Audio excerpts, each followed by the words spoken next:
Buenas tardes a todos, ¿cómo están?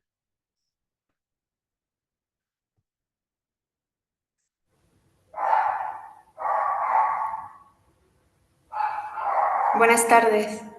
¿Cómo se encuentran? Muy bien, gracias. Aquí estamos, listos para la clase. Excelente.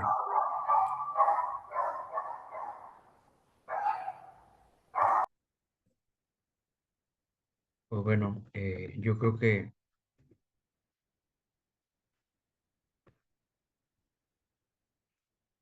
Buenas noches, profesor. buenas Buenas noches. noches, compañera Paloma. Aquí No sé, estamos. quiero preguntarles, no sé si siempre se tardan Unos 5 minutos. ok, ok. No, digo yo por el respeto a las personas que sí están, ¿verdad? Esperamos. Bueno, no sé Como si. quiera la clase se graba.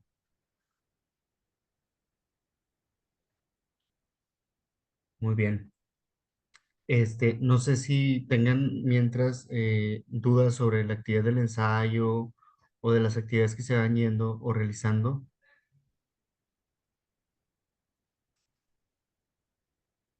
Sí, de hecho, en el chat, la compañera Maruca y yo le preguntamos si nos podía orientar un poquito sobre el ensayo que se va a hacer.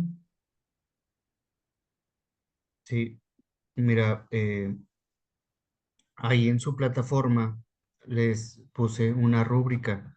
Normalmente siempre les pongo una rúbrica a los alumnos. Eh, es un ensayo acerca de la relación fe y razón. Y se acuerdan que hablábamos del ethos bíblico, del modo de ser en el Antiguo y en el Nuevo Testamento. Entonces, yo creo que lo que yo pretendía es que ustedes me dieran su exposición acerca de fe y razón desde la Sagrada Escritura. O sea, Ahí, si el Antiguo Testamento habla acerca de fe y razón como dos cosas que se complementan o separadas, yo creo que nos vamos, por ejemplo, al capítulo cuarto del Génesis, cuando Adán, perdón, cuando Adán, me fui bien lejos. En el capítulo cuarto, cuando le está preguntando a Caín y Abel sobre su hermano, cuando ocurre la cuestión de, le pregunta, ¿dónde está tu hermano? ¿Dónde está tu hermano? Le dice, yo soy el guardián de mi hermano. Dice, no, eh, ¿dónde está tu hermano? Y utiliza el texto bíblico la importancia de la cuestión del lenguaje y utiliza muchas veces la palabra hermano. Entonces, ¿por qué habla de esto, el comportamiento ético? Porque le está preguntando sobre una persona que está llegada hacia él y le está preguntando en forma personal, tu hermano.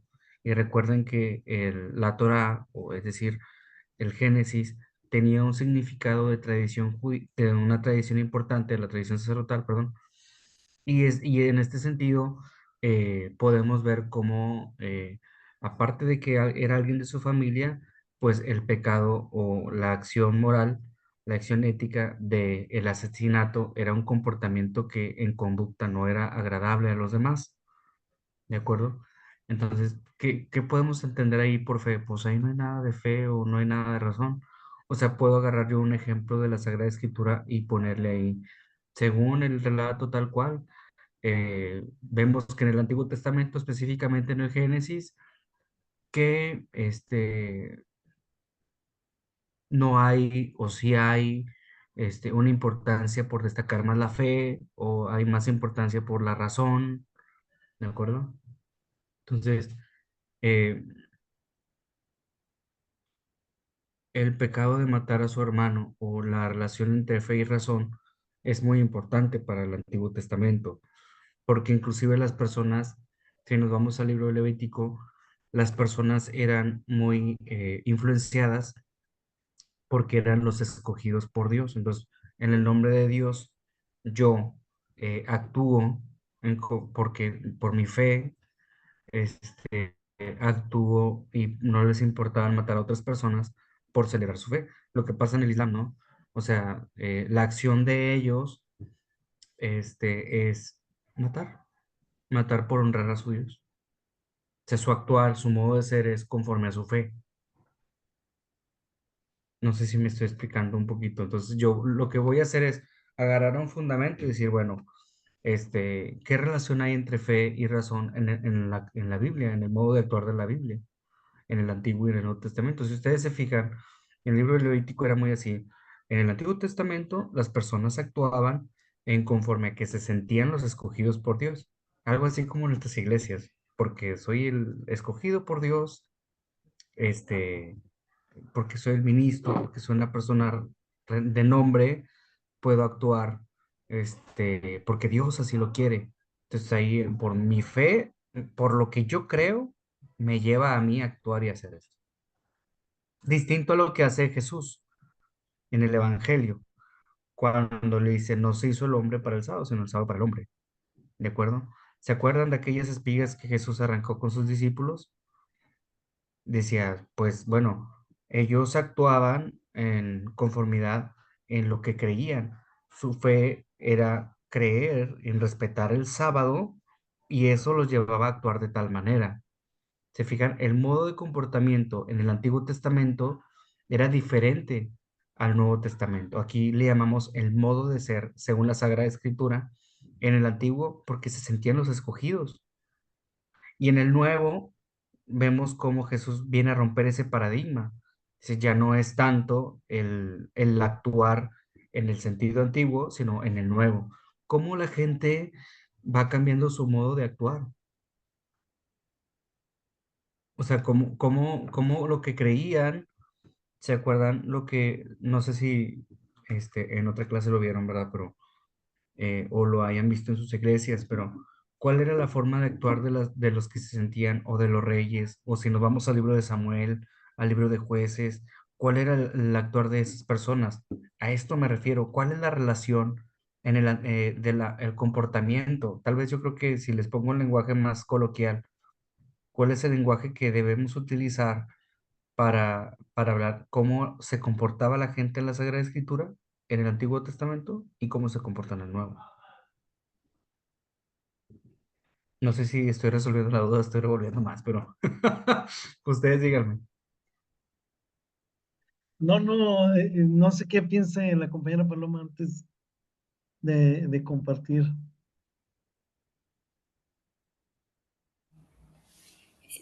Pues sí me quedó muy clara la explicación que nos está dando. Y acerca de la pregunta que hizo Ariel, pues ahorita lo está respondiendo. ¿Qué es lo que dice la Biblia acerca de la fe y la razón? Y lo que estoy viendo es que pues hay bastantes capítulos en la Biblia que sostienen que la fe y la razón no son opuestos, sino que al contrario, la fe viene a reforzar lo que la razón, eh, o sea, lo que la razón nos dice. Y, y pues eso se sostiene en varios versículos de la Biblia, Hebreos 11:1, en Génesis, que usted ya lo mencionó, en Éxodo 3:14, Hebreos 11, Efesios capítulo 2, versículo 8 al 9, y todos esos eh, versículos nos habla de eso, de que la fe y la razón van de la mano. Y en algún tiempo nos hicieron pensar que eran opuestos, lo cual no es eh, correcto. Y tengo Digo, entendido la que época del pensamiento pues cambia, ¿verdad, Paloma? Porque decía, en el Antiguo Testamento era si nos vamos en qué etapa o en qué época se escribió, pues vamos a entender también que en el contexto que se escribe. Yo, por ejemplo, para hablar del contexto, me voy, por ejemplo, al libro del Apocalipsis. Si nos vamos al libro del Apocalipsis, pareciera que tiene un lenguaje oculto, porque el comportamiento en ese tiempo era muy importante. Explico. En el libro del Apocalipsis del apóstol San Juan, en el último libro de la Biblia, viene cómo está el comportamiento de esa época o a los que estuvo escrito ese libro. ¿A qué me refiero? Por ejemplo, si ustedes observan el lenguaje de esa carta, van a ponerse en cómo escribían. un cordero que tenga 7 ojos, siete cabezas, 7 pies, este, porque si alguien sabía, el cristianismo estaba condenado. Si alguien sabía que ellos estaban hablando o profesando una fe en la fe de Cristo, pues obviamente los mataban. Los mataban. Entonces, eso hablar de un lenguaje simbólico, o sea, nada más en el contexto en el que fue escrito la carta es perseguían el cristianismo, a los que creían en Cristo. Entonces, hay un lenguaje oculto ahí que los lleva a comportarse de tal manera, aquellos que creen en Cristo, en el cristianismo, pues obviamente, los mataban. Digo, hay muchas formas de ver cómo el comportamiento de la gente se fue dando, y hay más, hay otros como que, digo, mi clase no es Biblia, es ética, entonces, pero está basado mucho en la Sagrada Escritura. Entonces, el modo de actuar, a mí me preocupa mucho el modo de actuar de cómo las personas fueron haciendo esa relación entre fe y le daban, de verdad, Paloma, le daban una plusvalía tremenda en el Antiguo Testamento a lo que ellos creían, a su fe. No nos vayamos tan lejos. En México, en las primeras culturas, en las culturas mesoamericanas, la gente, por honrar a sus dioses, para que lloviera, sacrificaban sangre a los humanos para honrar, o ellos creían en lo que ellos honraban y sacrificaban personas humanas o sangre o corazones. Entonces ellos los motivaba a sacrificar personas y honrar a sus dioses. Entonces, no nos importa tanto la cuestión moral, sino el modo de actuar. Ellos creían que estaban bien porque su fe, inclusive es un mensaje de vida, ¿eh? A veces la fe nos lleva a actuar de una manera que no nos permite entrar en la razón. Y obvio, no estoy diciendo que no. A veces habrá más fe, a veces habrá más razón, pero yo creo que, como decía Carol Wojtyła, San Juan Pablo II para mí, yo creo que era muy claro el mensaje. La fe y la razón son como las dos alas de un avión que tienen que estar muy bien equilibradas.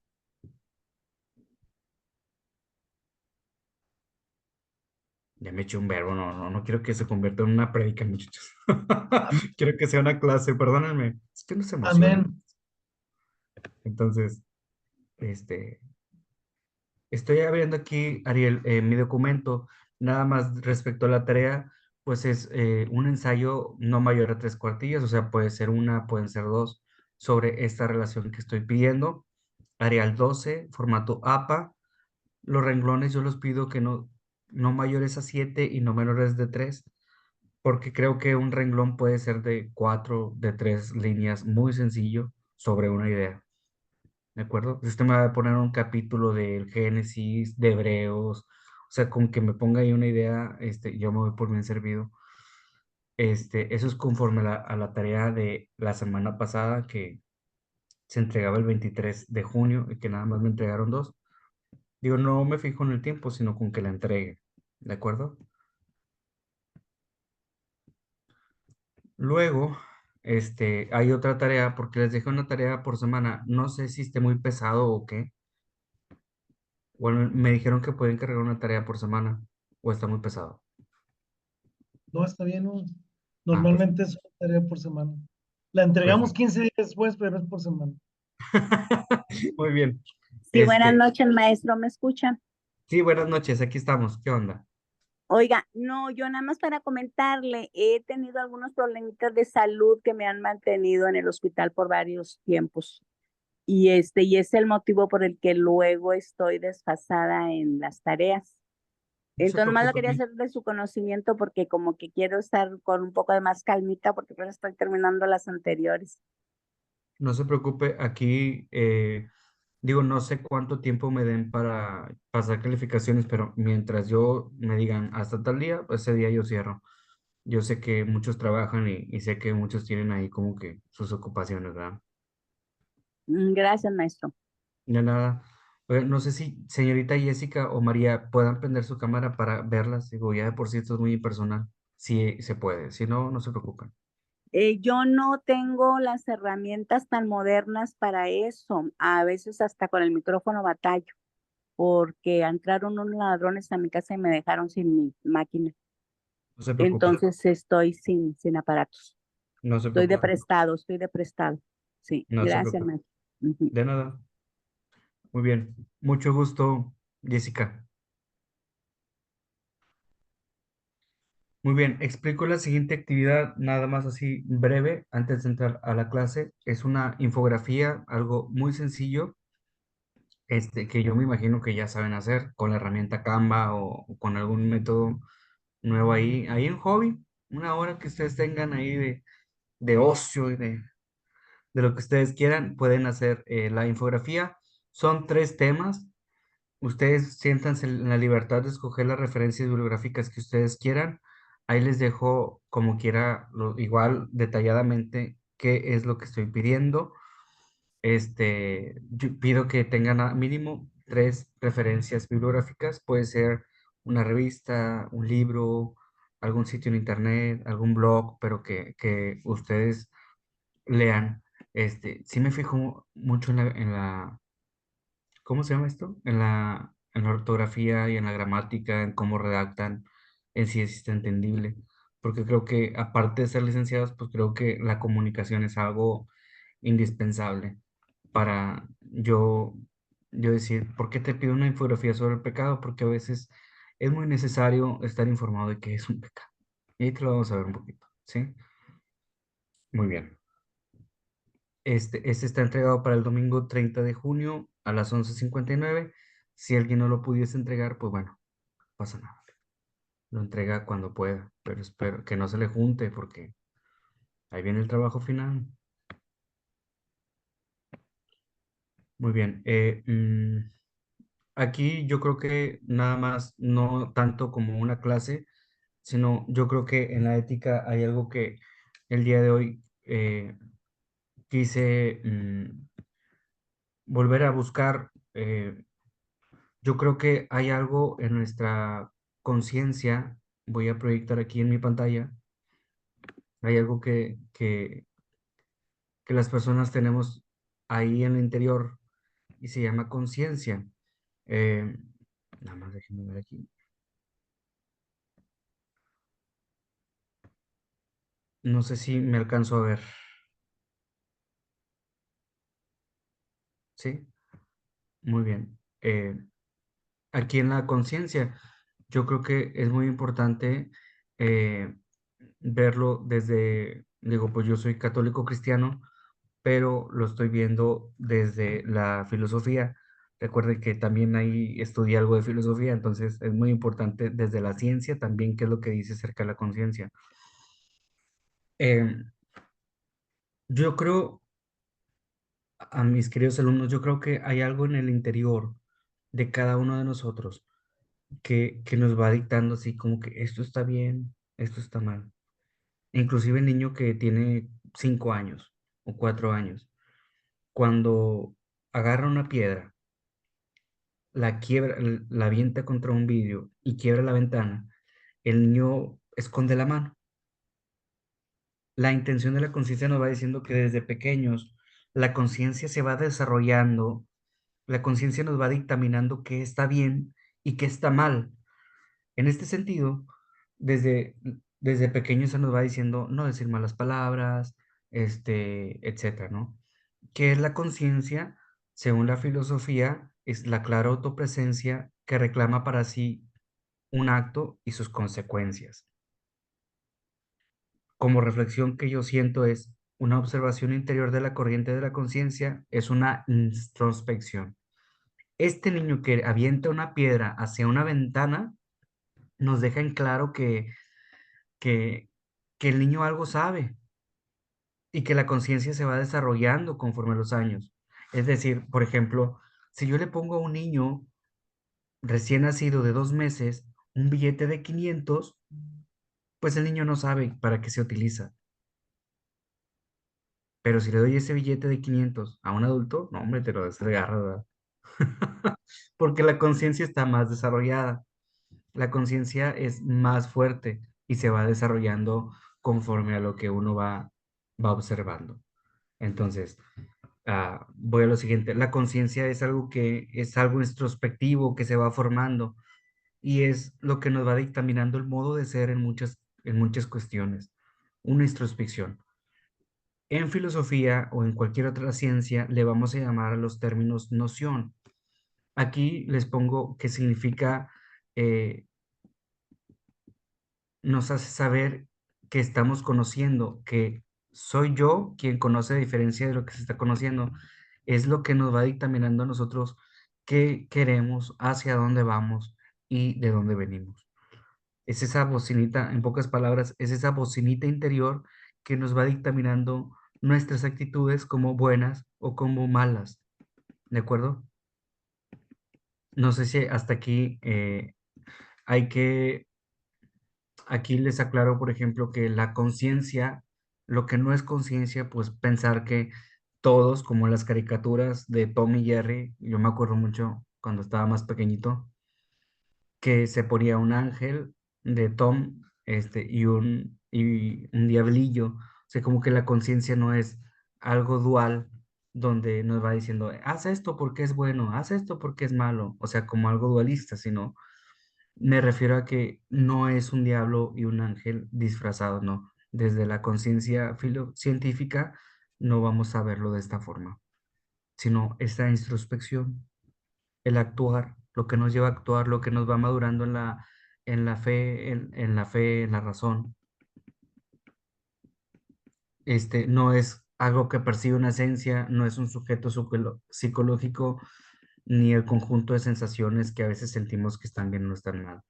Eh, Hay dos autores que nos hablan sobre la conciencia. El primero es Aristóteles.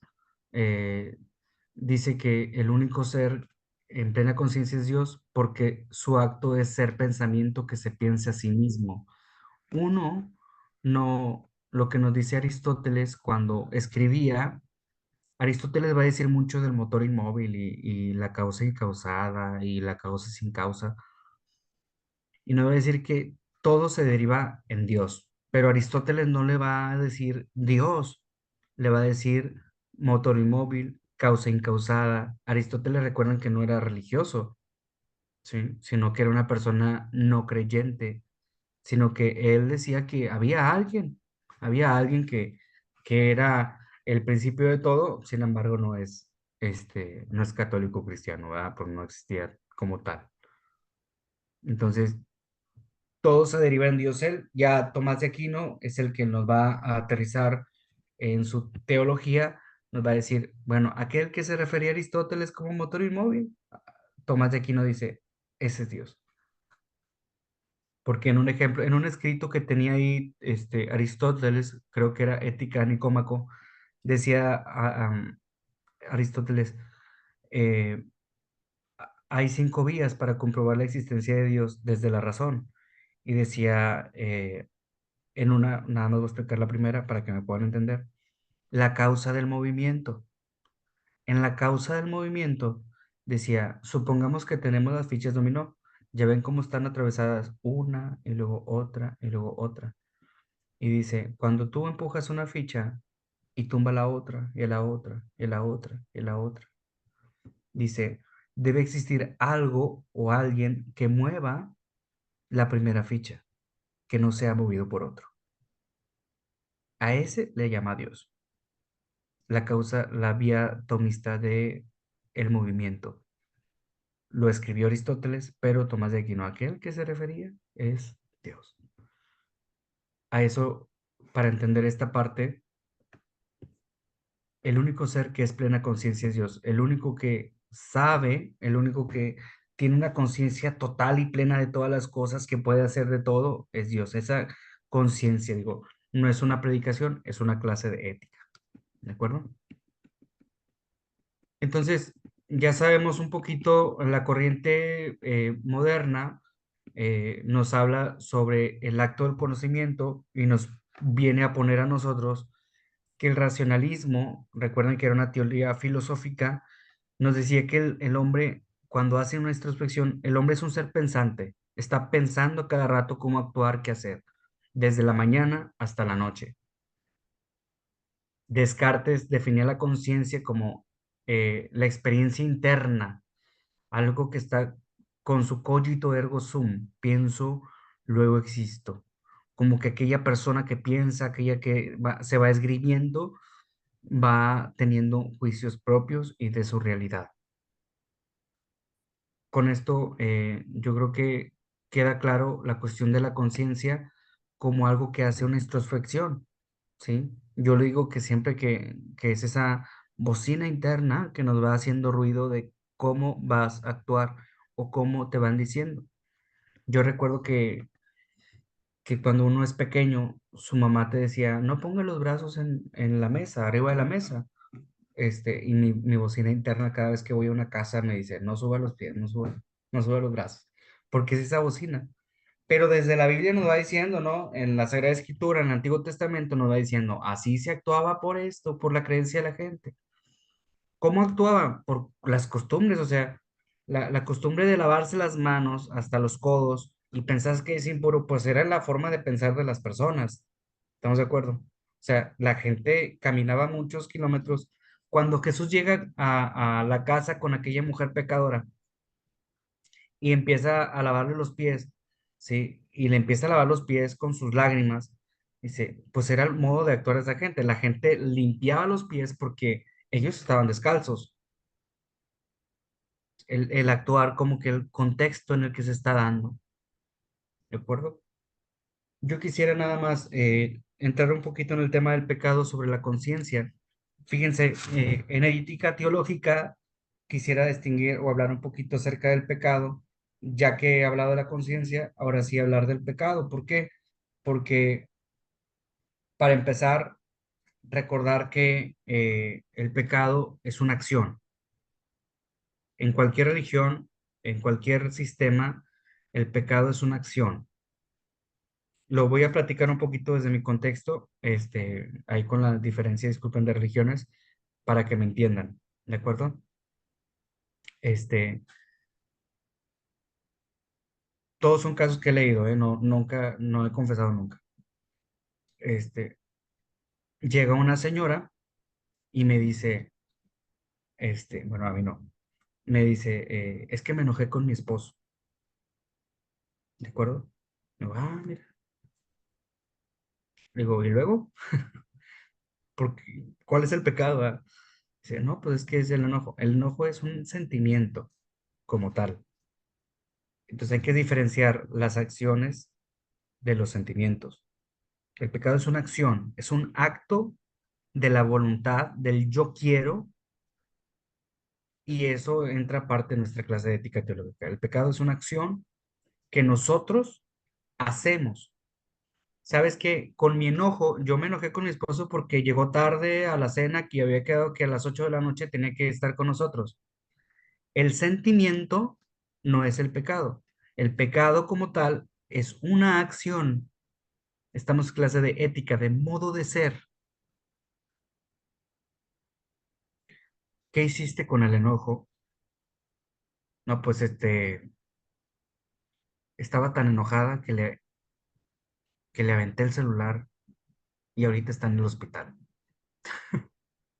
Perdón, me disculpa. Lo que Maestro, hiciste con el enojo, sí, voy a terminar eh, la idea y le explico, ¿sale? sí, Eh, lo que tú hiciste con el enojo, la acción en concreto, el modo de ser cuando con ese sentimiento, es lo que estamos hablando nosotros o es lo que habría que estudiar. ¿Por qué estabas enojada? Por lo que sea, ¿no? Llegaste tarde, no avisaste, te estuve esperando, la fiesta comida, los niños te esperan, X. Pero el pecado es una acción.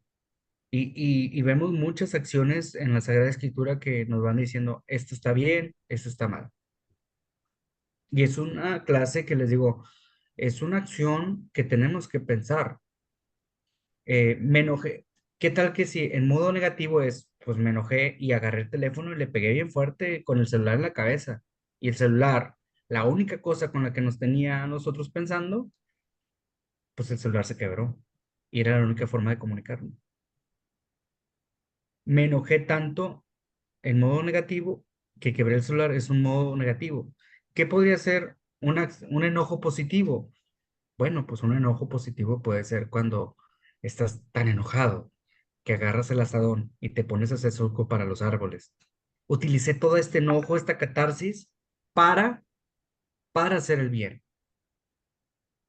Los antiguos griegos en la filosofía antigua nos decían que era la catarsis una purificación interna. Yo estoy enojado tanto que en vez de hacer algo malo, en mi conciencia está, si me enojé tanto que lavé los trastes. Bueno, ya cambia, ¿sí? Está padrísimo esta clase. ¿Cómo no me habían invitado antes? Entonces, me enojé tanto que me puse a tender todas las camas y a limpiar los vidrios. O sea, toda esa energía, yo decidí con mi conciencia actuar bien o llevarla de tal manera. No sé si hasta aquí, ahora sí, María, quieres hablar. Ya terminé esta idea que yo dije, ay, esta está buenísima. Sí, maestro, nada más preguntarle si no había pecados por omisión. Sí, digo, esos son los clases, la clase de pecados que uno puede estar viendo. Digo, ojo, yo soy católico cristiano, pero estoy en una clase ética 100% teológica, no tiene nada que ver con religión. ¿Sí me explico, verdad? Entonces, el pecado es una acción. El no hacer es una decisión. El que yo decida con mi voluntad no hacer, entra también este, en omisión. ¿Por qué en omisión? Porque en ocasiones decidir no hacer nada es una acción. Oye, no sé, por ponerte un ejemplo, María, resulta ser que este, soy hermano en una familia y vi que mi hermana le escondió las llaves a mi mamá. Vi que mi hermana le escondió las llaves a mi mamá y no le dije nada a mi mamá y mi mamá anda desesperada buscando como loca. Bueno, mi mamá anda buscando de forma desesperada, lo voy a poner así. Yo sabía y yo decido no hablar porque si no me meto en problemas. Es una decisión, es una acción, no hablar, porque tú también tienes la responsabilidad para hacerlo. ¿Sí me expliqué o no? Es la omisión, el yo no quiero hacer. Sí, sí, es como lo que hacemos en las clases de derecho o en los juzgados, en los juicios, ¿verdad? Que a veces no es tan bueno ser testigo de algo porque si no intervienes, si no lo evitas, pues tienes responsabilidad. Sí, claro, digo, y no solo en derecho, sino en la vida ordinaria. Eh, cómo, o sea, y también tienes que tener como que un discernimiento, ¿no? A ver, esta información, aunque yo la sepa, ¿es conveniente que el otro la sepa? Supongamos que vamos en una fila de banco, ¿de acuerdo? Voy en una fila de banco y escucho que el de enfrente de mi fila de banco, tiene mucho dinero y él se retira. Pues yo llego a la ventanilla y le pregunto al cajero, oiga, ¿me puede dar, usted sabe cuánto dinero tiene la persona que se acaba de ir? Entonces yo como cajero, yo no te puedo decir porque, aunque yo sepa cuánto dinero tiene porque lo acabo de ver, no es mi responsabilidad. Por eso entra la conciencia y el discernimiento. No porque yo lo sepa, lo tengo que decir.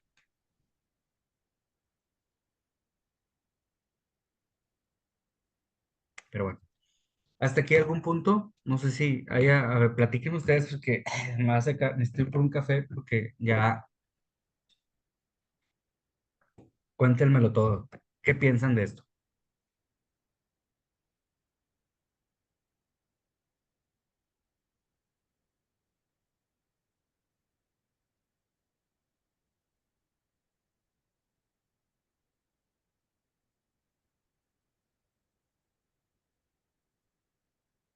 Está viendo el Face, Jessica. Ah, es cierto.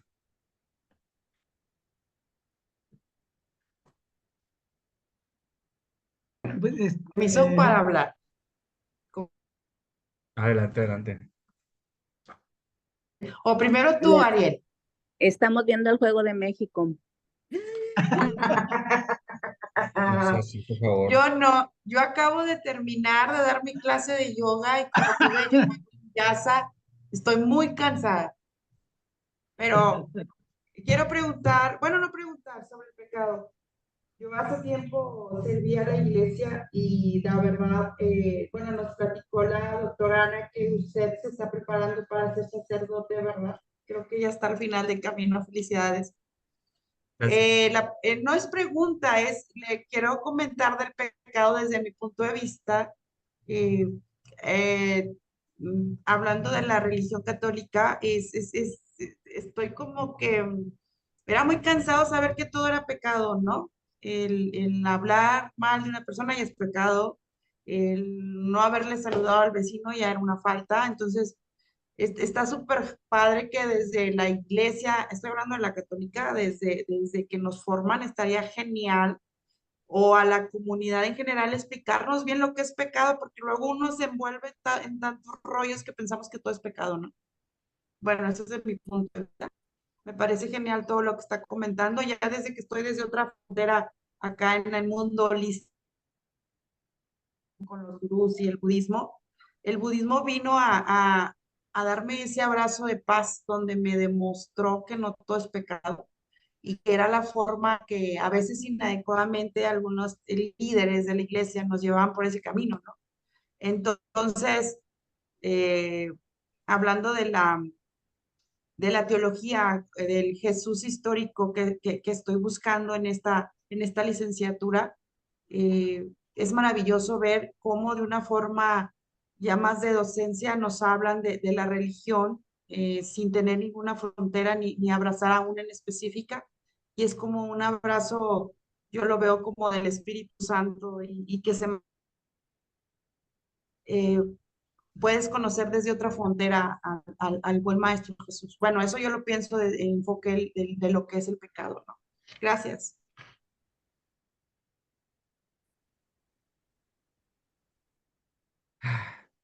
Bueno, desde el catolicismo yo quisiera decir que es muy hermosa mi fe. Yo les platico, o sea, esto no viene en el examen. Yo les platico que mi hermana la mayor es de otra secta religiosa, la mediana es atea y yo quiero ser sacerdote.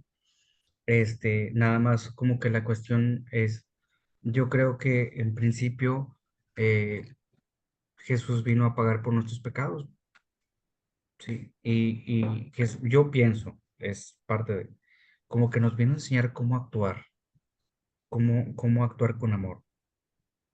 Y, y lo que pienso es, pues no es tanto que a los niños se les enseñe un Jesús punitivo. Recuerden que la palabra punitivo es como que de castigo. De hecho, así lo enseñaban en el Antiguo Testamento, como un Dios castigador, Dios vengador de las maldades, un Dios que va a acabar con todos. Espérate, o sea, pero también en el Nuevo Jesús es un Dios bueno, misericordioso, justo, y nos lo enseñan desde la escuela. Es un modo de ser de la historia. Yo, en lo personal, pienso que el amor de Dios, en su modo de ser, hablando desde la ética, pues les enseña a ellos cómo vivir. No viene a acabar con pobres, porque lo pudo haber hecho. Viene a enseñar, en su modo de ser, de vivir, nos enseña cómo actuar. ¿Sí? Fíjense, cuando le traen a la pecadora, dicen, que la quieren apedrear, ¿sí? Fíjense cómo le hacen, ¿sí? ¿Qué pecados ha cometido? Pues la encontraron en fragante adulterio, dice el texto bíblico. Y luego dice, bueno, ¿y qué está escrito en la ley? O sea, se basa en lo que dice la realidad para no violentarla. ¿Qué dice el contexto? ¿Se fijan? Y luego ahora sí, pues hagan lo que ustedes crean conveniente. Pero el que esté libre, es decir, desde la conciencia, eso dice la ley. Pero ahora, ¿qué dices tú? Háganlo. O sea, digo, yo creo que la religión católica o cualquier otra religión tendría que ver que la acción del pecado, la manera de actuar es la pérdida de la amistad con Dios. El pecado es la pérdida de amistad con Dios. Del pecado original, el primer pecado que se comete en la historia bíblica es la desobediencia. La figura de la serpiente en el judaísmo representaba el mal. Por eso la serpiente, la víbora que se arrastra, tiene una figura histórica también, donde nos pone a pensar que cuando están en el diálogo, la serpiente y la mujer, es cierto, fíjense cómo empieza el diálogo, es cierto que Dios les mandó no comer de ningún árbol. No, no, no, es que no es de ningún árbol. Nos dijo que nada más dice no. Ah, entonces, si ustedes comen de ese fruto, que no dice que es manzana, yo nunca he leído que era una manzana. Si ustedes comen de ese fruto, dice el texto, serán como dioses. La desobediencia es una acción. Voy así como que recapitulando que hay pecados personales de omisión, de acción, ¿sí? Y de conciencia también los hay. Pero les digo, este es desde la parte, según nuestro programa que tenemos aquí, es el programa, y hay pecados a nivel social también, o sea que mi decisión también se ve involucrada en una acción contra, contra la sociedad. Yo creo que cualquier pecado, a lo mejor ahí, señorita Jessica, yo pienso que puede ser también la parte que nos afecta, como que, fíjense, ay, es que no sé qué tanto pueda yo ser tan abierto en este tipo de cuestiones porque me están grabando, pero voy a ponerme un ejemplo, digo, espero que Sin no sea miedo mal al tomado. éxito, maestro, sin miedo al No, éxito. no, no, no es que tenga miedo, o sea, es como que, quiero que sea lo más prudente. Los pecados más castigados, o más, o los que la gente suele ser más tensa, y creo que está bien, pero también hay que pensar en otros que no son de esa índole. Me refiero a los pecados sexuales. Los pecados sexuales la gente tiende a tener más concentración, más así como que adulterio, ¿sabes? Es como que le pone más atención a los pecados por morbo, por lo que sea. Entonces deja de lado otro tipo de pecados, por ejemplo, el pecado de no ir, no honrar a Dios, no santificar las fiestas o cosas así, ¿no? Es como que a veces ponemos más atención en un pecadito que en otro, pero todos nos separan de Dios. Este, la persona, por ejemplo, que busca el autoerotismo, eh, dices, pues que no tiene trascendencia, nada más el pecado hacia mi persona. Dice, no, porque el autoerotismo también puede ser un pecado colectivo, porque daño a la otra persona, lo que me puede provocar una consecuencia a futuro. ¿Qué puede ser esa consecuencia? Pues una persona que hace eso probablemente tenga eyaculación precoz, o cause problemas de insatisfacción a su pareja, cause inseguridad. O sea, ya el pecado no solamente te daña a ti y te llena de basura la cabeza, sino también a los que te rodean. Ese es desde lo más sencillo, ¿no? Es como que un pecado sexual que causa, aparte de la separación de la amistad con Dios, causa daño moral en otros. Y eso es del sexual, imagínate de los sociales, como tirar basura, contaminar el aire, etcétera. Adelante, Jessica, le escucho. Gracias, maestro. Voy a abusar de su amabilidad. Como les comentaba con anterioridad, serví a la iglesia, fui ministro de la Eucaristía y nunca se me va a olvidar esto porque tenía una compañera que era divorciada, se divorció por cuestiones, ya tenía muchos años divorciada, porque el esposo la golpeaba y demás. Aquí la cuestión de ella era, y ella decía que no podía controlar sus deseos sexuales. Ella estaba separada, pero no tenía pareja, que ella quería estar en gracia con Dios, pero no podía como controlar sus instintos sexuales y ella se masturbaba. En aquellos años era una señora como de 55 años. Entonces, el padre le dijo que era pecado masturbarse. Entonces, ella entró en conflicto porque le decía, bueno, yo oro, rezo y demás, pero no puedo controlar ese instinto en mi cuerpo. Entonces, yo en vez de andar con una persona o con otra o demás, dice, yo prefiero masturbarme. Y era el conflicto. era el conflicto, ahorita que estamos hablando de la sexualidad, y ella nos preguntaba a nosotros en el grupo de las mujeres que cómo podía hacerlo, porque estaba cometiendo pecado. Ella quería estar en iglesia, quería servir a Dios, pero el padre le decía que era un pecado masturbarse, pero no podía controlar esa emoción o esas necesidades, ¿verdad? Y prefería tener contacto ella misma con su cuerpo que tener contacto y estar con un hombre o con otro y demás. Entonces, lo que hizo ella es preferir retirarse pues, de esta situación. Hablando del pecado, hay como una línea muy delgada de cómo llegar a esa sensibilidad con esas personas. Yo soy, por ejemplo, a mí me cuesta, soy divorciada, entonces se supone que yo estoy viviendo en pecado. Tengo una pareja ahorita que también es divorciado y ambos le digo, y es tan incómodo, yo voy a misa todos los domingos, entonces es tan incómodo el señalamiento de, es que los divorciados estamos viviendo en pecado. Y dices, hijo, ese que te pongan pecado sin saber toda la historia de por qué estamos llegando a pues a un rompimiento con el matrimonio, ¿verdad? Porque, bueno, en mi caso pasaron cosas, pues que no podíamos estar juntos. Entonces, hablando del pecado, eso, profesor, es una línea muy delgada, muy susceptible que puede llegar a tocar las fibras de esas personas que están buscando un encuentro con Dios. Usted, como dice, el pecado nos separa de Dios, estamos buscando una reconciliación con Él, pero es el mismo humano el que nos limita a reconciliarnos con Él. Es un golpe muy fuerte. Entonces, qué padre que está tocando el pecado, qué padre que ojalá y por medio de usted yo encuentre respuestas, que el Espíritu Santo ilumine y toque esa sensibilidad que necesitamos de las personas que estoy como yo de este lado, que soy divorciada y que estoy viviendo en pecado.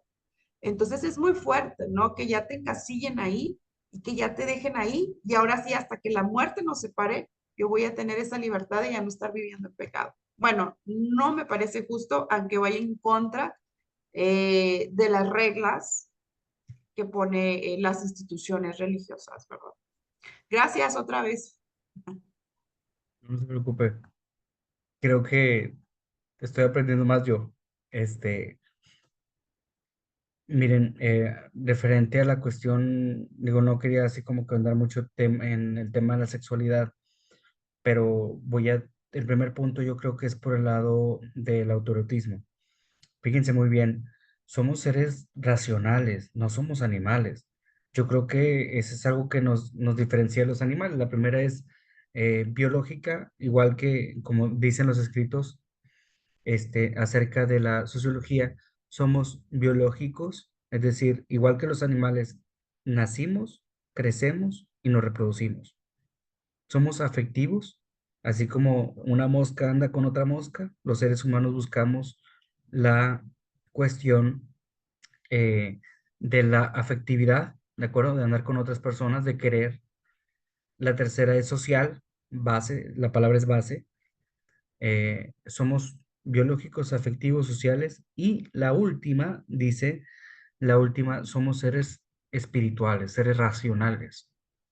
O sea, somos casi igual que los animales, pero lo que nos diferencia es la espiritualidad o es la cuestión racional, ¿sí? La cuestión racional. Obviamente, digo, es que ahorita me va la atención que me decía, es que no se puede aguantar, no, es que sí se puede, o sea, no es que sí se puede, o sea, pues yo creo que nos enseñan a eso, ¿no?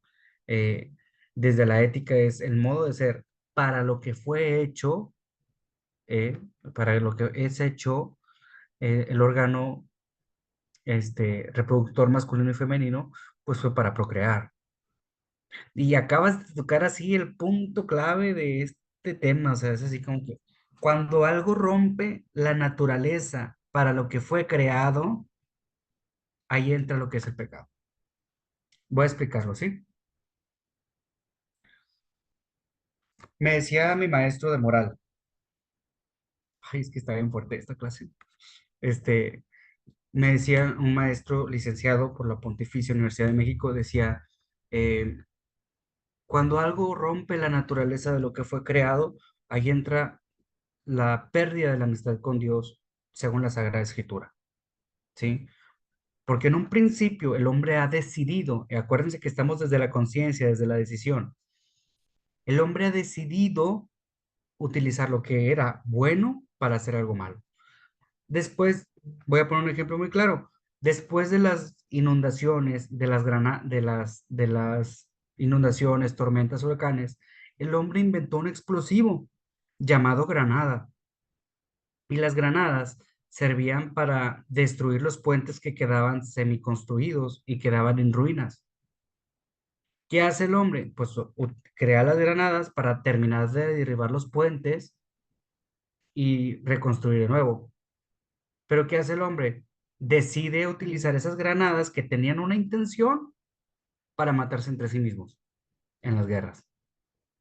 Porque esa es la historia de la granada, ¿me explico? O sea, como que lo ideal, la función primera era esa.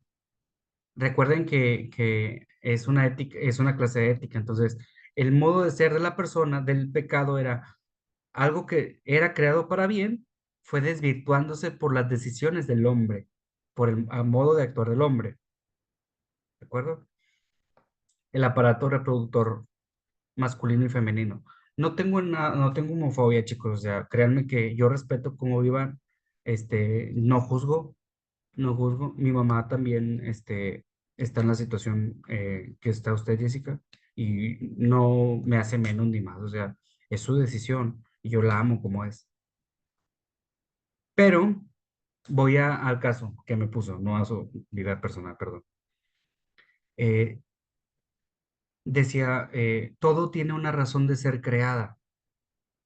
Entonces decía yo, por ejemplo, en el caso por más que el hombre quiera y decida hacer, por ejemplo, en el ano o en el recto, por más que éste sea penetrado con el perdón que se me merecen, este nunca fecundará. ¿Por qué? Porque fue creado para hacer nuestras necesidades fisiológicas. Espero que no se malentienda, espero que no se tome así, sino simplemente es una cuestión de decisión.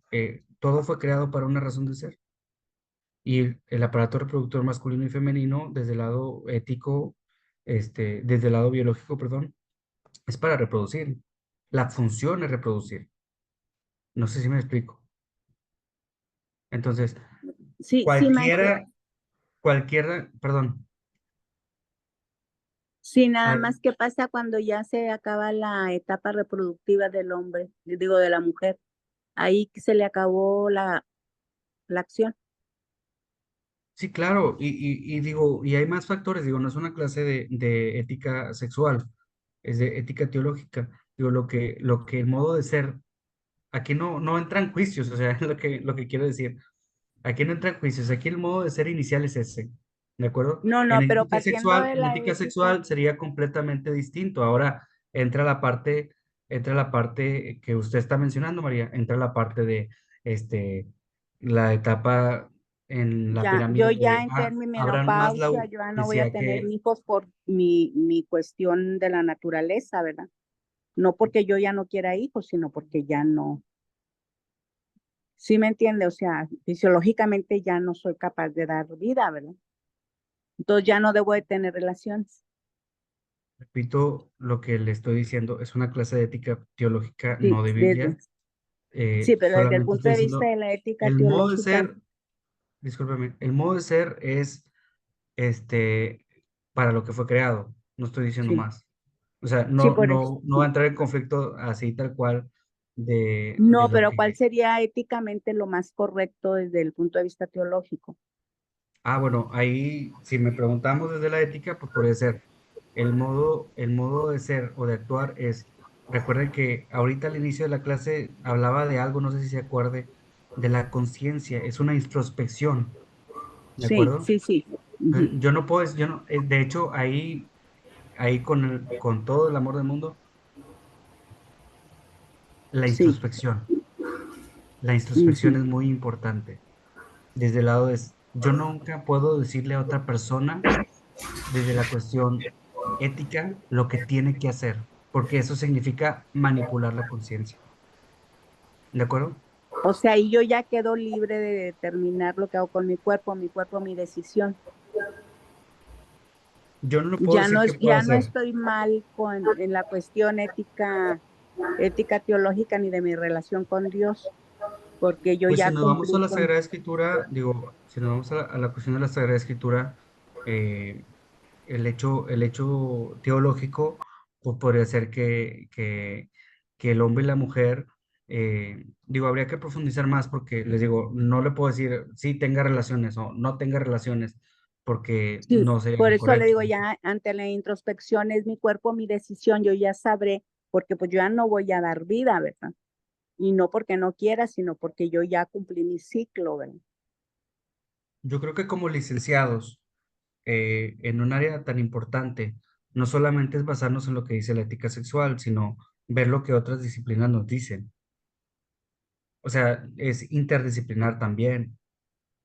Y ahí ahora sí, después de hacer una introspección en lo que nos dicen las diferentes disciplinas, decir, Verbo ah, pasivo. o sea, esto sí, esto no. A eso me refiero con introspección. Bueno, de las dos para sí, sí, está bien, maestro, gracias. De nada, Paloma. Con respecto a lo que menciona María, ahí en el libro de Corintios menciona, digo, por si le interesa el tema, habla del tema de los esposos, el hombre y la mujer, ¿verdad? Al principio menciona de multiplicarse, pero ya en Corintios habla de que el hombre y la mujer pues tienen una relación conyugal, entonces están dentro de, digamos, de la regla, o sea, para lo que fue creado el matrimonio, entonces, pues ahí no estaría rompiendo con, con nada fuera de la ley. Yo creo que habría que, gracias Paloma, yo creo que habría que es una línea, le digo, muy delgada entre un caso muy específico. Digo, no me quería detener un tanto en la cuestión sexual, como lo decía, pero quería poner el ejemplo. Este, a eso vamos, a que un pecado social, por ejemplo, robar 5 pesos a robar 10,000 pesos, o sea, ¿cuál es la diferencia? Pues yo creo que la cuestión monetaria, ¿no? El daño a que estás haciendo a una familia, a un lugar, estás dañando a otros.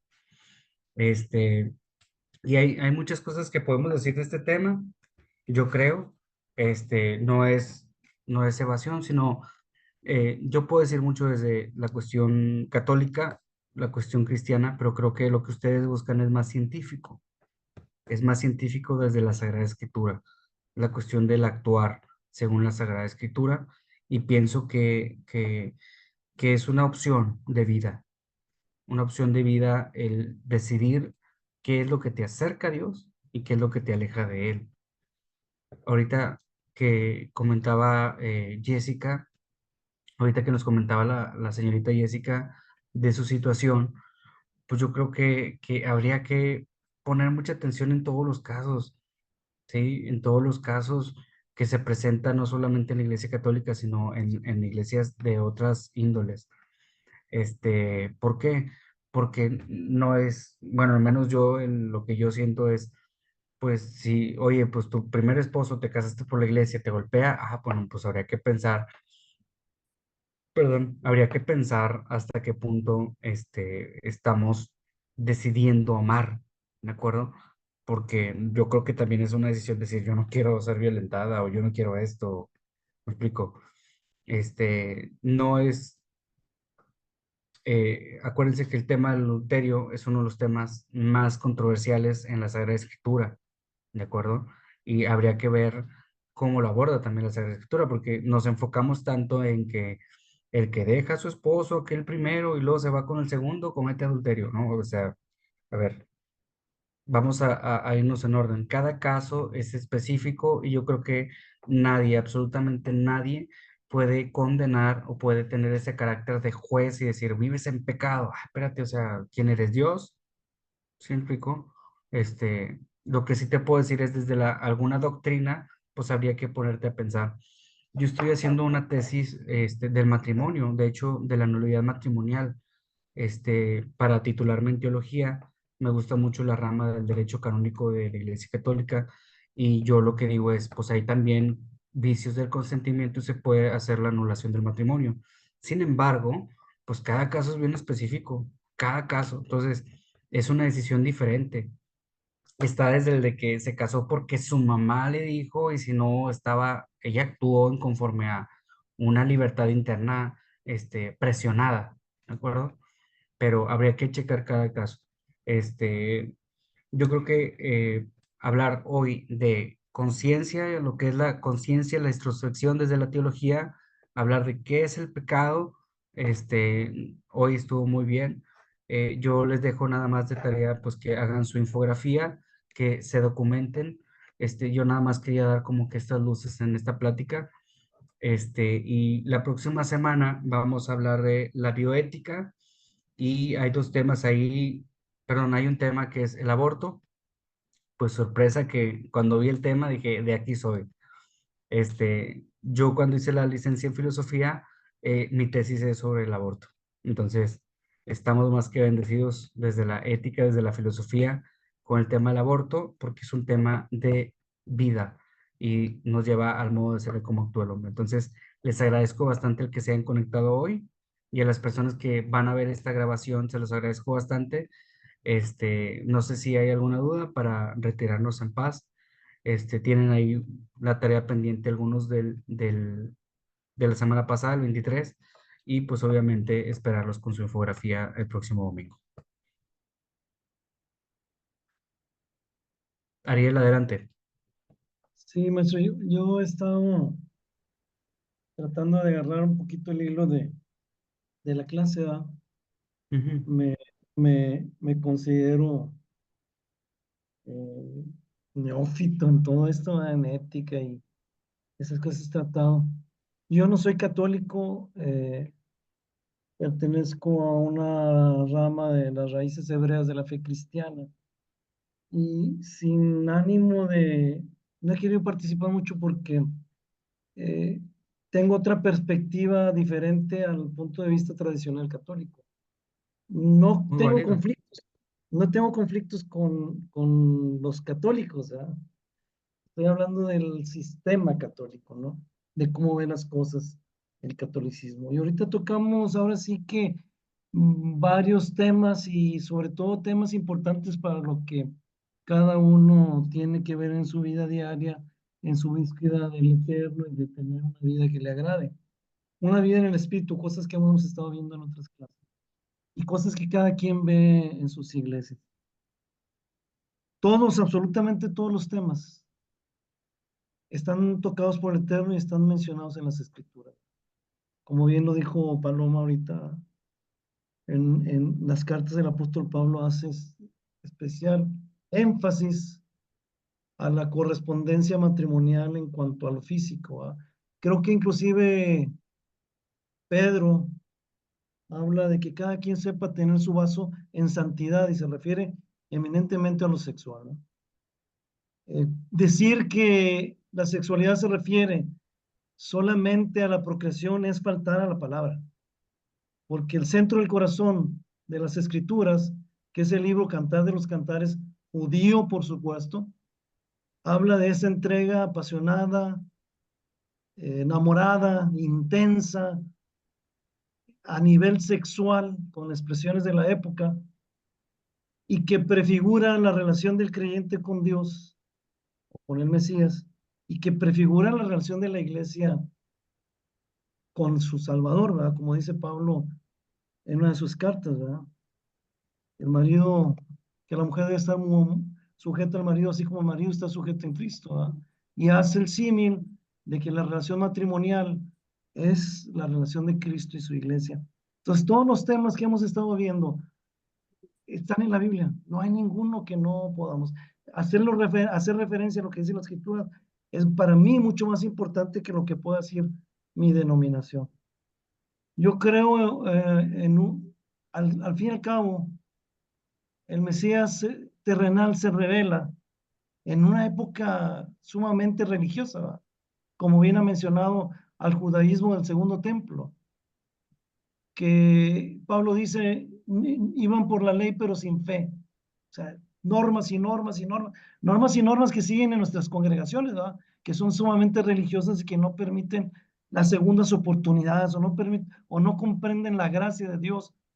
Aquella expresión maravillosa que dice misericordia quiero, quiero y no sacrificios, ¿no? Pero yo creo que sí es tiempo, yo no puedo entender porque no soy católico y nunca lo he sido, ¿no?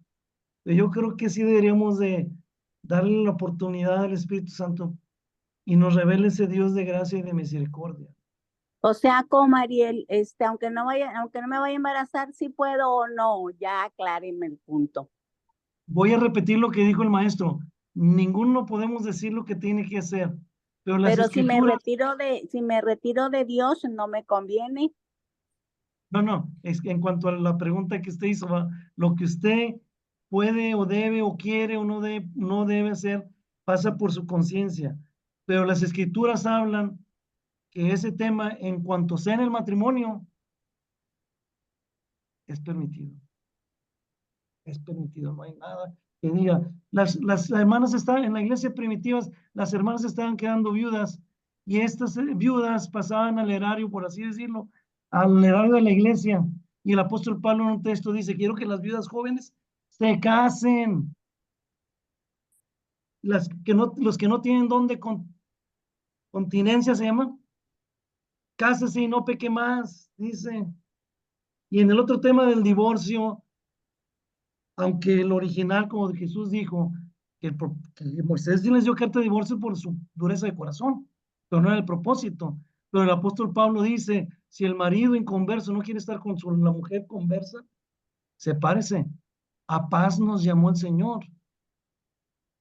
Hay un mundo y es un mundo de interpretaciones que tienen que estar alineados con la gracia y la misericordia de Dios. ¿Sí? Yo estoy hablando de aspectos, o trato de hablar de aspectos bíblicos espirituales. No conozco las denominaciones, ¿verdad? Y sus reglas, y sus normas. Igual por eso hay muchas, ¿no? Para acomodarnos en aquella que más nos convenga, ¿no? Pero yo nomás quería transmitir un mensaje bíblico, espiritual, de que a paz nos llamó el Señor, y a gracia, y su gracia y su misericordia trasciende cualquier norma humana. La bendición, por favor. Yo escuchaba a Ariel su comentario y veo muy prudente que haga su intervención. Igual a todos. Me gusta mucho que se expresen porque así dicen que pues yo no soy el que tiene toda la verdad. O sea, también me puedo equivocar. Creo que soy más joven. Es cierto. Mi punto Eso es, sí, mi, eso mi sí. punto no es ese, mi punto nada más es desde la cuestión teológica, yo les pudiera decir, o sea, yo no quiero que mi clase se convierta en una predicación católica, o sea, a eso voy. Estoy hablando desde la ciencia, desde el modo de ser, de lo que nos dice el sistema organizado y científico comprobado, desde la teología. Si yo les dijera, ¿sabes qué? Pues desde el lado espiritual tengo un chorro de cosas que decirle, o sea, les tengo que decir un chorro de cosas desde lo que dice mi religión sobre, pero bueno, nada más me dijeron que me enfocara a la teología porque ya tuvieron un maestro, este, que les predicaba, me dijeron por ahí, nada, lo que yo digo es, mi punto no es ese, mi punto es nada más, yo, el modo de ser o el modo de actuar desde lo que, el comportamiento que tenían desde la Sagrada Escritura, ¿sí? Y lo que no me gusta, lo que a mí no me gusta o nunca me ha gustado, al menos como alguien creyente, no como católico, sino como alguien creyente, es todo lo que sea sistemático, científico y comprobado, también es parte de la fe, porque creo que la fe, para ser mejor amada, tiene que ser razonada. Al menos yo pienso eso. Y tiene mucho que ver el contexto, porque si nos vamos a, ustedes me pueden decir de una religión u otra, pues yo le voy a decir, bueno, yo también tengo citas bíblicas, o sea, recuerden que les dije, recuerden que les dije que mi hermana era protestante, pues claro, me aventaba mis buenos roles con mi hermana, o sea, no trato de yo discutir una religión, de ninguna manera, sino sistemáticamente yo les enseño en este libro, que viene basado en la Biblia, obviamente, es un libro de Marcelo Vidal que nos habla de la cuestión bíblica sin sujeto a ninguna denominación cristiana. Simplemente nos habla, el pecado desde la acción teológica es esto y se va por aquí, ¿de acuerdo? Entonces, ciertamente, pues pensar en una religión o alguna denominación, pues ahí sí limitaría mucho el conocimiento. Yo creo que en esta clase, ahorita que les ponía el ejemplo de qué es conciencia y qué es pecado, pues yo creo que nos va a llevar por buenas razones, ¿no? Entonces, les agradezco mucho esta clase padrísima, que casi me peleaba aquí con Ariel. Nah, no es cierto. Pero tiene razón, digo, yo nunca le puedo decir a una persona, hablando así desde mi religión, yo desde que alguien se confiesa no puedo decir, pues está mal, hija, o sea, no manches, o sea, no me puedo meter en nada, decirle, sí, sería mala persona si, o sea, una persona que dictara conciencias o manipulara conciencias, yo no quiero eso. No, desde el momento en que alguien trastoca la mente del otro para que actúe de tal forma, yo siempre cuando me vienen a pedir un consejo, yo no le puedo decir al feligrés o a nadie qué es lo que tiene que hacer, porque estaría violando su conciencia. Yo le voy a presentar 3 caminos, A, B y C. Decide tú desde tu conciencia. Esa es la ética teológica.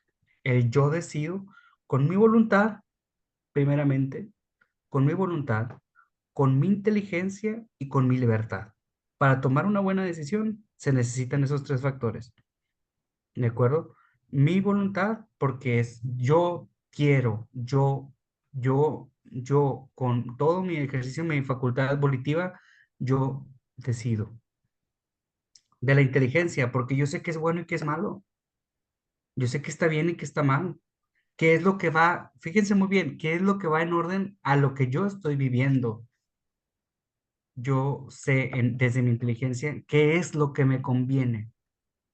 ¿Sí? Voluntad, inteligencia. ¿Y cuál era la otra que les dije?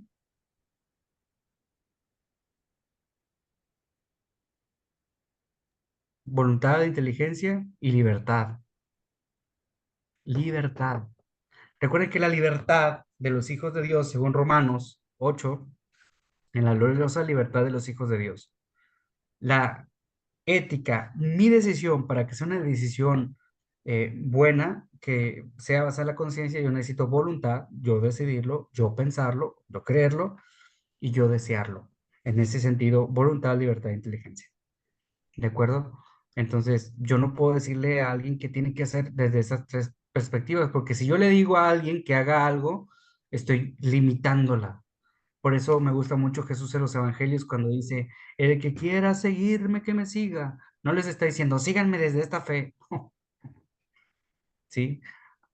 Es una invitación siempre del Señor. Es una invitación clara de libertad. ¿Ok? Pero bueno, muchachos, pórtense bien, hombre. Amen a Dios y hagan su tarea. En ese Adiós. orden. Cuídense mucho. Saludos, profe. Un gusto. Compañeras, Gracias. Gracias, profe. Buena noche. De gusto nada. verlas. Gracias, Espero bonita noche.